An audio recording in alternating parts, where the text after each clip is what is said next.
네, 오늘 말씀은 누가복음 2장 1절로 7절까지 말씀입니다. 그때에 가이사 아구도스가 영을 내려 천하로 다 호적하라 하였으니 이 호적은 구레뇨가 수리와 총독이 되었을 때 처음 한 것이라. 모든 사람이 호적하러 각각 고향으로 돌아가매 요셉도 다윗의 집 족속이므로 갈릴리 나사렛 동네에서 유대를 향하여 베들레헴이라 하는 다윗의 동네로 그 약혼한 마리아와 함께 호적하러 올라가니 마리아가 이미 잉태하였더라. 거기 있을 그때에 해산할 날이 차서 첫 아들을 낳아 강보로 싸서 구유에 뉘었으니 이는 여관에 있을 곳이 없음이러라. 사람들이 예수님의 말씀을 믿기 어려워하는 까닭이 뭘까요?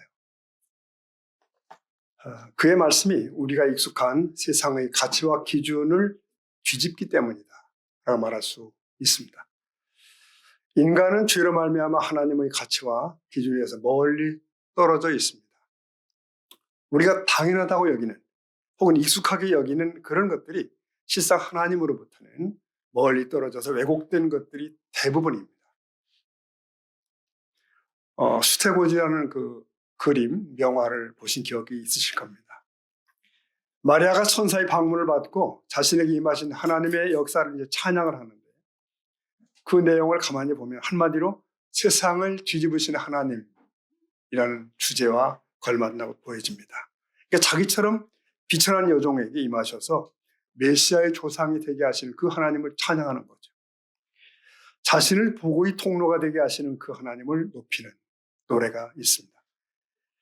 낮은 자를 높이시고 교만한 자를 낮추시는 하나님의 위대한 역사를 마리아가 찬양을 하는 것입니다. 그래요. 하나님은 마리아와 같은 연약한 자를 들어 쓰시는 분이십니다. 그 하나님은 능력과 존귀와 위대함을 가지신 분입니다. 그런데 그 하나님은 본질적으로 자신을 낮추시는 하나님이셔요. 실로 하나님은 겸손한 분이시죠. 그런 능력이 무한하시지만 자신을 낮추고 또 우리가 섬기기를 원하시는 분이십니다. 그러므로 하나님의 나라는 왕이신 그분이 종으로 섬기는 나라다라고 말할 수 있습니다. 그런데 우리는 이것이 낯이 설어요. 왜? 세상은 강자가 다스리거든요.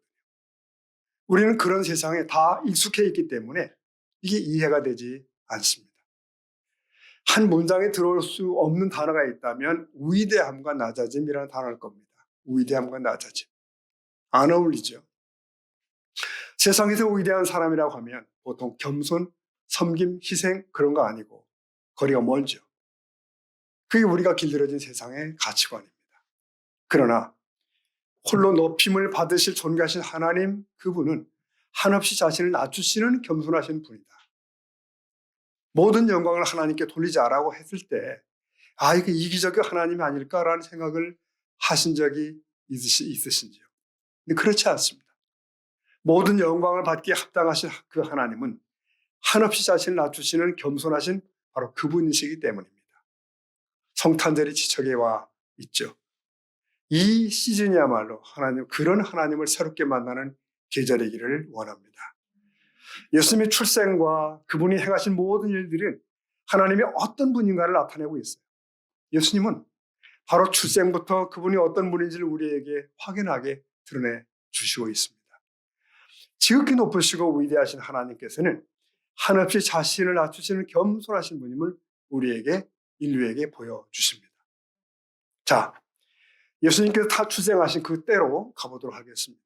때는 아우구스투스 황제가 로마를 통치하던 시대입니다. 우리가 역사를 배울 때 우리는 그의 통치 시기를 확인할 수가 있어요. 본문 누가복음 1장을 다시 보면 그 때에 가이사 아구스도가 영을 내려 천하로 다 호적하라 하였으니, 자, 2절 읽어보겠습니다. 이 호적은 네, 여기에 사람들 이름이 많이 나오죠. 특히 아우구스투스라는 이 말은 존엄자라는 뜻이 있습니다. 존엄자. 사람을 신격화해서 부르는 호칭입니다. 이게 로마의 원로원에 의해서 부여된 호칭이에요. 그는 보통 옥타비아누스라고 알려지고 있는데 그 본래의 이름에 이 아우구스투스라는 호칭이 붙여진 거예요. 그 이유는 그가 워낙 통치를 잘했기 때문에, 그가 워낙 유능한 왕이었기 때문에 그래요. 그 이후로 황제들은 로마 황제의 지위 자체를 시저 아우구스투스, 즉 성경대로 말하면 가이사 아구스토라는 호칭으로 통용하게 됩니다. 그만큼 강력하고 유명한 인물이 이 사람이에요. 세계사에서는 이 아구스토가 통치했던 기간을 팍스 로마나라고 부르기도 합니다. 들어보셨죠? 팍스 로마나, 평화의 로마. 제가 볼 때 가장 적절한 번역은 태평성대가 맞는 것 같습니다. 로마 태평성대. 영토를 확장하고 절대 강자의 평화를 누렸던 로마의 전성기가 그때입니다. 이 제국은 군사적으로뿐만 아니라 경제적으로나 법과 제도 면에서도 탁월했어요. 모든 영역에 있어서 최고의 전성기가 시작되었던 바로 그때가 이 통치자 때라는 거죠. 바로 그 아구스도 황제 때에 우리 주님이 탄생하십니다. 이 본문이 그들의 이름을 짚어서 기록한 이유가 뭘까요? 그것은 이 예수 탄생 사건이 허구가 아니고 신화가 아니라는 거예요. 실제 역사의 한 지점이었다는 걸 강조하는 내용입니다. 그뿐만 아니라 또 이 둘을 대조시키는 거죠. 그러니까 당시 지상 최고의 권력자였던 이 황제와 우주의 왕이신 예수님을 대조시키는 역할을 합니다. 예수님은 아구스토가 다스리던 바로 그 시기에 그가 다스리던 그의 영토에 오셨다는 거예요. 왜 하필 그랬을까? 여러분, 그것은 바로 하나님의 특별한 섭리인 것입니다. 특별한 섭리. 바울은 갈라디아 4장 4절에서 이런 용어를 쓰죠. 때가 참에, 때가 참에. 때가 찾아 하나님은 그 아들을 보내셨다. 그러니까 예수님은 특별히 아버지 정한 그 시점에 오셨다는 것을 의미하는 것이죠. 그 본문 이제 갈라디아 4장 4절은 문맥상 율법에 매여 있던 어두움이 끝났다는 의미가 있지만 더 넓혀보면 하나님의 특별한 섭리가 온 지구상에 전개되고 있음을 나타내는 그런 구절이라 보겠습니다. 여러분, 사실 후대에 사는 우리들은 좀 눈여겨볼 수 있는 것들이 많이 있죠. 그게 다 과거 사건이니까. 아우구스토가 통치하던 시대에 예수님이 태어나신 것은 어떤 시기적 적절함이 있는 것일까? 그건 어떻게 하나님의 놀라운 타이밍과 맞는 것일까? 몇 가지를 우리가 살펴볼 수 있습니다. 먼저 우리가 눈에 볼 수 있는 것은 역시 그 시대가 길이 닦여진 시대였다는 거죠. 네. 여러분 아다시피 고대 세상에서는 특히 사람의 이동이 거의 불가능했죠. 어려웠죠. 그저 이 동네와 이웃 동네가 어울려 사는 거예요. 근데 더 이상 나서게 되면 위험하죠. 그러므로 어떤 소식이나 소문이 퍼지는 것도 어렵습니다. 그런데 강력한 로마군이 생기자 뭐가 생겼겠어요? 군사 도로가 닦여집니다. 그 길로 사람들이 신속하게 이동할 수 있는 특별한 시대가 도래한 겁니다. 약 8만 5천 킬로랍니다. 네. 그런 길이 나라와 국경을 넘어서 곳곳을 깔리게 된 거예요. 서울 부산 거리가 얼마인지 아시죠? 400km. 그러니 로마인들이 깔았다는 이 8만이 넘는 이 도로가, 그래서 어떤 기록을 보면은 로마인들은 도로 공사에 정통했다. 이런 기록이 있습니다. 지금도 여러분 유럽을 좀 이렇게 돌아보시게 되면 볼 수 있죠. 네. 이 화강암으로 깔려진 길이 곳곳에 유적으로 남아 있어요. 그때 그 일이 지금도 있는 거예요. 본래는 마차 2대가 달리게 계획을 했다는 겁니다. 자, 그 길을 하나님은 어떻게 쓰시나요? 네, 복음을 위해 쓰십니다. 이 구원의 복음이 빠르게 전해질 수 있는 그 통로로 그 길을 쓰시는 거죠. 당시에는 이동 자체가 매우 위험한데 곳곳에 도적들도 많고 여행이 어렵던 시대인데, 그런데 아시는 것처럼 사도 바울 전도팀이 이 길로 막 전도 여행을 다니잖아요. 그 외에 수많은 성도들이 또 복음을 전하는 자들이 이 길로 여행을 합니다.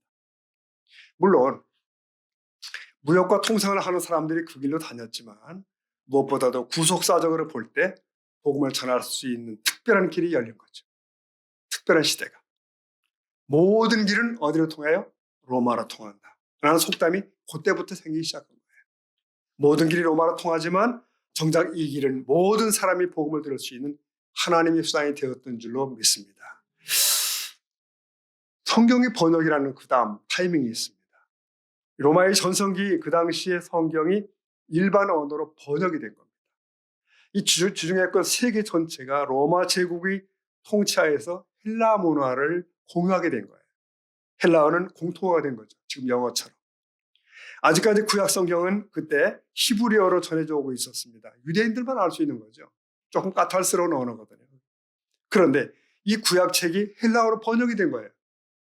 공용 헬라어로, 쉬운 헬라어로.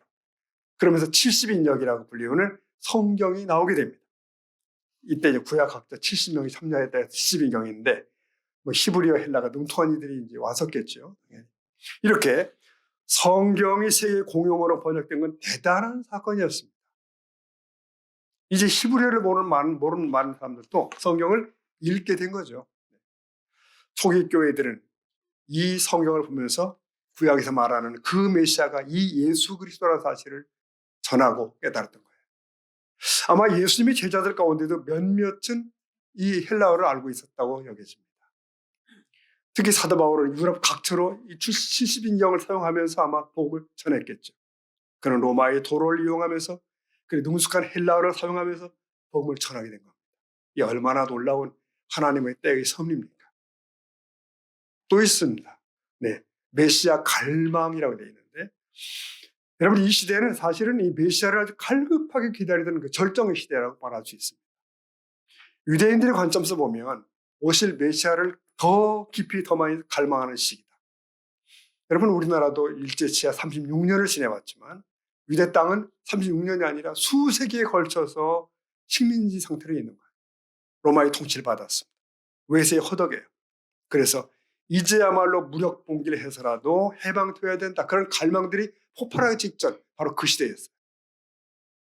로마인들이 관점에서 볼 때는 팍스 로마나 시대죠. 황제 절대 평화 시대예요.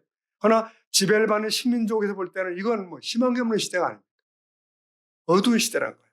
로마가 강해질수록 식민지들은 자기 주권을 되찾을 수 있는 희망이 점점 사라져가는 거예요. 그런데 유대인들은 달랐어요. 자신들이 가진 하나님의 성경 구약에는 바로 메시아 예언이 기록되어 있는 거예요. 메시아가 오신다. 그가 오시면 영광스러운 다윗의 왕국을 회복하리라. 그 소망, 열망, 그 갈망이 극도에 달한 것이 바로 예수님이 오신 때랍니다. 구약의 예고는 그렇게 현실이 되는 거죠. 자, 그러면 하나님의 이렇게 치밀한 섭리 가운데 오신 예수님, 그분이 아무데나 오시겠습니까? 아무데로나 그냥 오시지 않고 어디? 베들레헴으로 오시는데 여러분. 바로 그분은 그 예언되는 곳에 그렇게 오시게 됩니다. 당시 아구스도 황제의 강력한 행정 통치력은 식민지 모든 민족들, 특히 유대 민족에게도 미칩니다. 이로 인해서 예수님이 바로 베들레헴에서 태어날 수 있는 여건이 조성되는 거예요. 미가 선지자가 이런 장소 예고를 한 것이 예수님 주님 오시기 7세기나 전이죠. 700년 전이에요. 오래전이 아닙니까? 미가서 가보겠습니다. 거기 보면 베들레헴 에브라다야라고 부르죠. 베들레헴 에브라다야. 그 다음에 이거 봅시다. 너는 유다 족속 중에 작을지라도 그의 근본은 상고의 영원히. 네, 좀 어렵죠. 잘 보십시오. 제가 쉬운 번역으로 다시 불러드리겠습니다. 베들레헴 에브라다야. 너는 유다 족속들 가운데서 가장 작은 마을이지만 내게서 이스라엘을 다스릴 지도자가 나를 위해 나올 것이다. 그는 아주 멀고 먼 옛날로부터 온다. 좀 이해가 쉽죠? 네, 그런 내용입니다. 이렇게 이스라엘의 수많은 마을들 중에서 베들레헴이 지목이 됩니다. 거기서 메시아가 오시겠다는 거예요. 자, 그렇다면 지금 아기를 임신하고 있는 마리아는 어떻게 해야 되나요? 베들레헴으로 가서 출산을 해야 되는 거예요, 지금. 근데 오늘날의 지도를 이렇게 놓고 찝어보면 거기서 나사렛으로부터 베들레헴까지 거리가 170km가 나와요. 이게 만삭된 마리아가 움직일 수 있는 거리는 아니죠. 네, 이건 아니죠. 마리아는 이 천사의 방문 후로 하나님의 아들을 잉태한다는 소식에 대해서 믿음으로 받아들였지만 여전히 황망한 마음이 있었을 거예요. 얼마나 놀랐을 겁니까? 더구나 구약 성경 한쪽에 담겨있는 베들레헴 예언을 그가 알았을까? 거기서 메시아가 태어난다는 그 예언을 이 소녀가 알았을 리가 없는 거죠. 설령 알았다 할지라도 이 만삭된 몸으로 굳이 그리로 가야 할 이유는 사실 없었다고 볼 수 있습니다. 근데 여러분, 바로 그 아구스도 황제의 명이 떨어진 거예요. 모두가 본적지로 가라는 거예요. 모두 가라. 그런 강력한 통치력으로 물샐 틈 없는 행정력을 펴는 그런 황제예요. 그러니까 요셉과 마리아도 본적지인 베들레헴으로 가지 않을 수 없었다. 거기 가서 호적을 해야 돼요. 물론 황제의 목적은 다른 데 있었죠. 구약에 이루어지는 건 관심 없는 거고. 아구스 황제는 세금을 더 많이 걷어야 됐어요. 더 세밀하게, 더 많이 거두기 위해서 모두 호적을 다시시키는 거예요. 사회적으로 보면 로마의 통치를 강화하기 위해서 그런 명이 내린 거죠. 세금 징수를 위해서 모든 사람을 호적을 시킨 거예요. 강제로. 누구도 빠지지 말라. 그런데 이게 바로 하나님의 섭리를 이루게 하는 건 줄 누가 알았겠습니까? 예수의 부모가 될 요셉 마리아가 베들레헴으로 이동하게 됩니다. 바로 그 타이밍에 그래서 거기서 출생하도록 역사하신 거죠. 이게 성경의 시각입니다. 얼핏 보면 로마의 황제가 세상을 운영하고 있는 것 같죠? 다 관리하고 있는 것 같아요. 그러나 역사의 이면을 보니까 이게 하나님의 치밀한 섭리가 작동하고 있는 것이 하나님의 손이 그 시대를 만지고 계신 줄로 믿습니다. 네. 우리는 그 전에 그 바벨론의 포로로 가 있던 유대인들이 어떻게 돌아왔는지를 알고 있죠. 페르시아의 왕 누구죠? 고레스가 칙령을 내리잖아요. 반대 없이. 내 나라에 끌려와 있는 유대인들은 돌아가라. 가서 너희 여호와의 성전을 건축하라. 이러잖아요. 그거 하나님 믿는 자가 아니거든요. 그러나 하나님은 그의 마음을 감동시키는 거죠. 이방 왕일지라도 어떤 세상의 강력한 통치자를 할지라도 하나님이 움직이시는 거예요. 그냥. 네. 그 사람이 선한 왕이든 악한 왕이든 아무 상관없이 사용하시는 거죠.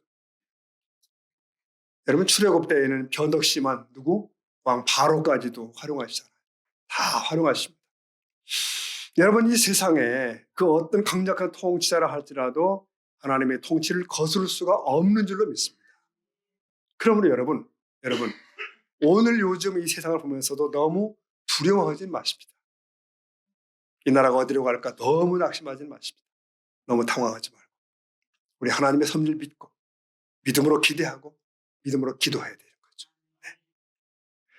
세상에 힘 있다고 하는 권세자들이 아무리 머리를 쓰고 음모를 꾸민다고 해도 결국은 하나님의 역사대로 움직여지는 줄로 믿습니다. 그 섭리의 손길은 빈틈이 없다. 빈틈이 없다. 그 법칙은 무엇입니까? 아기 예수 탄생에 어우러진 하나님의 섭리를 우리가 보는 겁니다. 바로 이것이죠. 교만한 자는 무너지게 되어 있고 겸손한 자는 이기게 되어 있는 것입니다. 자기를 높이는 자는 무너지고 하나님의 성품처럼 자신을 낮추는 자는 높아지게 되는 것입니다. 그러니까 하나님의 편에 서는 자가 역사의 승리자가 되는 것이죠. 시편 2편 말씀 보니까 4절에 이런 말씀이 있죠. 읽어보실까요? 하늘에 계시니가 아멘. 로마 황제가 팍스 로마나는 이루었는지 모르지만 그가 주님은 아니시죠. 네. 예수님은 그가 지배하고 있는 시대의 아주 작은 마을에 오십니다. 그가 주님이셔요. 로마도 주목하지 않았던 작은 마을 베들레헴. 여러분 이 베들레헴은 수도 예루살렘의 작은 변두리 마을이지 않습니까? 예루살렘의 중심 도시이기 때문에 서울처럼 예루살렘 주변에는 그 베다니, 벳박에, 베들레헴 같은 작은 이런 마을들, 그러니까 우이성 마을, 이 변두리 마을들이 있었어요. 다 예루살렘의 주변 도시예요, 그냥. 특히 베들레헴은 그래요. 베들레헴은 예루살렘에서 계속해서 이루어지는 절기들, 또 제사 드릴 때 필요한 제물들을 제공하는 역할을 하는 그런 마을이었대요. 그래서 이 베들레헴에는 많은 동물의 가축 사육장들이 있었다는 거죠. 이 가축 사육장들이 많았다는 것은 누추하고 냄새나고 시끄러운 마을이라는 그런 뜻이죠. 참 보잘것없는. 왜 하나님께서 그런 베들레헴을 택하셨나? 왜? 하필 그 베들레헴에서 예수님이 태어나게 하신 이유가 뭘까? 그 첫 이유는 이 베들레헴이 작고 누추한 성읍이었기 때문이라고 볼 수 있습니다. 많은 사람들이 부러워하는 그런 도시가 아니에요. 베들레헴은 사람들이 떠나는 성읍이고 낙후된 성읍이에요. 마을이에요. 여러분 동방 박사들이 아기를 찾아왔을 때 그들이 맨 먼저 간 곳이 어디죠? 네, 예루살렘 아닙니까? 예루살렘. 수도, 왕이 있는 곳으로 갔습니다. 왜? 메시아라면 그 정도로는 오시지 않겠나? 이게 사람들의 통념이에요. 그러나 예수님은 어디? 베들레헴입니다. 그냥 동물들 울음소리만 있는 곳이에요. 사람들이 등 돌리는 도시, 작고 지저분하고 더러운 성읍. 네. 그러나 하나님은 그 성읍을 택하셨죠. 여러분, 더구나 그 베들레헴은 슬픔의 성읍입니다. 슬픔의 성읍. 이 베들레헴이 성경에 맨 처음 언급된 게 어디냐면 창세기 35장이거든요. 근데 야곱의 아내 라헬이 아이를 낳다 죽게 된 얘기가 나와요, 거기. 야곱은 가장 사랑하던 아내 라헬을 거기 매장하게 되는데, 거기 성경 보니까 베들레헴 길에 장사했더라. 베들레헴 길에 장사했더라. 그래서 그 아이의 이름을 베논이라고 부르는데, 베논이 슬픔의 아들이라는 이름을 붙입니다. 야곱에게 있어 베들레헴은 슬픔의 땅이에요. 눈물의 땅입니다. 슬픔의 역사가 이 베들레헴에 또 있습니다. 자, 그로부터 오랜 후에 마태복음 2장에 더 슬픈 얘기 있던 거 아시죠? 헤롯 왕은 유대인의 왕이 태어났다는 소문을 듣고는 폐악을 저지르죠. 베들레헴과 그 인근에 태어난 2살의 아이들을 어떻게 해요? 학살하잖아요. 그래서 이 집 저 집에 통곡 소리가 나오고 울음소리가 나오고, 베들레헴은 눈물이 있는 땅입니다. 슬픔의 도시입니다. 여러분, 이런 생각이 듭니다. 우리가 살고 있는 이 땅은 어떻습니까? 네, 곳곳에서 베들레헴 같은 슬픔의 소식들이 들려옵니다. 정말 우리에게 충격적인 소식들이 지구촌 곳곳에서 들려오죠. 슬픈 이야기들이 있습니다. 서울은 특히 야경이 아름다운 도시라고 그럽니다. 그러나 그 네온 사인들 속에는 비극과 슬픔들이 있죠. 네. 우리가 사는 이곳도 사실은 베들레헴이에요. 베들레헴. 아기 예수께서 그런 베들레헴에 오신 것은 이 땅에 슬픔과 고통이 있기 때문입니다. 그 한복판에 우리 주님 예수님은 오신다는 거예요. 베들레헴이라는 누구도 주목하지 않은 변두리 도시, 로마 제국도 주목하지 않는 도시의 성읍에 예수님은 그렇게 오셨습니다. 여기서 하나 더 눈여겨볼 것이 있습니다. 그뿐만 아니라 이 베들레헴에 마리아가 도착했는데 뭐가 없다고 그랬죠? 네, 빈방이 없었다. 한글 성경에 보니까 여관이라고 되어 있는데, 여러분 사실은 그 당시에 베들레헴에는 그런 숙박업소가 없었다고 합니다. 그 있을 만한 곳이 아니라는 거예요. 그냥 초라한 가정집들이 있을 뿐이에요. 그러니 아예 제대로 된 숙박업소가 없는 거죠. 성경에는 빈방이 없다고 되어 있습니다. 그러나 정확하게 표현하면 하나님께서 준비하지 않으신 것이다 라고 해석할 수 있습니다. 하나님은 원하셨는데 방을 살 수 없었다, 그게 아니고 하나님께서 의도적으로 빈방을 예비하지 않으셨다, 준비하지 않으셨다. 그래서 하나님의 아들은 사람이 태어나 누일 수 없는 가축의 구유에 누이게 됩니다. 구유는 가축들이 누추한 먹이통이잖아요. 태어난 아기 예수님이 거기 누이게 됐다는 그런 얘기죠. 여러분, 이 모든 일들이 하나님의 섭리와 작정 안에 있었습니다. 이게 다 하나님의 선택사항들이에요. 이 일들을 위해서 우리에게 예수님이 통해서 우리에게 예수님이 누구신지, 하나님이 어떤 분인지를 알려주기를 원하셨던 겁니다. 그렇게 하기 위해서는 베들레헴의 어느 집 가축의 구유에 누이게 되었습니다. 다시 한번 생각을 정리해 보십시오. 온 세상의 주인이신 그분이 오시는 모습이 너무 엉뚱하잖아요. 너무 다르지 않습니까?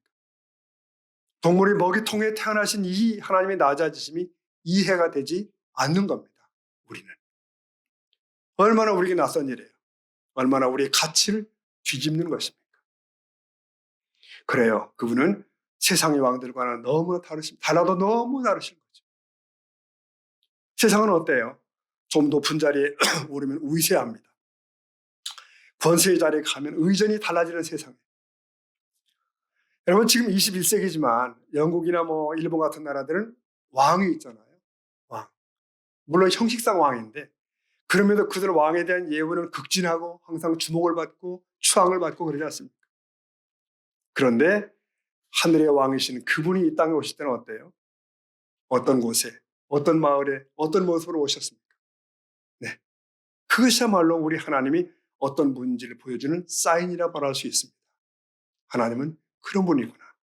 세상의 가치를 뒤집는 그것이 하나님 나라의 역사구나. 왜 그러셨을까요? 왜 그러셨을까요? 이 하늘의 왕이 구유에 누이심으로 우리에게 주시는 메시지는 과연 뭘까? 그분은 이 세상 가운데 누울 곳이 없는 버림받은 영혼들 곁에 오신다는 거예요. 삶의 의미조차 잃고 방황하는 이들, 가족에게조차 외면된 쓸쓸한 이들, 심각한 마음의 상처로 허덕이는 이들에게 오시는 분이라는 거죠. 이 땅에서 버림받는 모든 사람들이 고통까지도 이해하시는 분임을 알려주시는 것입니다.